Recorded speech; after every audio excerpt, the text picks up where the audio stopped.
Hello জনগণ, এই কয়টা বন জঙ্গলে প্রেম করতে গিয়ে ধরা খাইছে। আর আমগো গ্রামের নিয়ম হইতেছে প্রেম করে ধরা খাইলে এটিকে সব প্রিয়দেরা গণবিবাহ করে দেওয়া।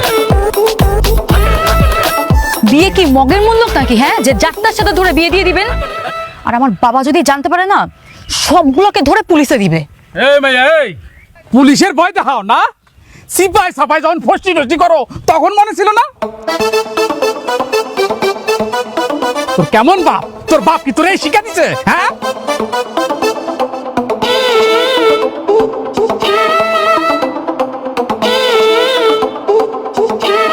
এই মেয়ের একটু বেশি কথা কইতেছে না? এই মেয়ের বিয়া আগে পড়ানো উচিত। হ হ হ, এই মেয়েটা বেশি কথা কইতাছে। এই যে কাজী সাহেব চলাইছে, আসেন কাজী সাহেব। এক্ষুনি সব কটার বিয়া পড়ান। সাক্ষী যা লাগে আমরা দিব। প্রথমে এই মেয়েটার বিয়া পড়ান। এই মেয়েটা অনেক বেশি কথা কয়। পড়ান বিয়া পড়ান। নহত আজগার আলীর পুত্র নহত বাদল মিয়া জঙ্গলের মধ্যে প্রেম করার সময় ধরা পড়িয়া জহির তালুকদারের কন্যা জোসনা খাতুন রূপে তিশা তালুকদারকে বিয়ে করতে রাজি আছেন? তাহলে কবুল বলুন এবং মালা পরান। কবুল।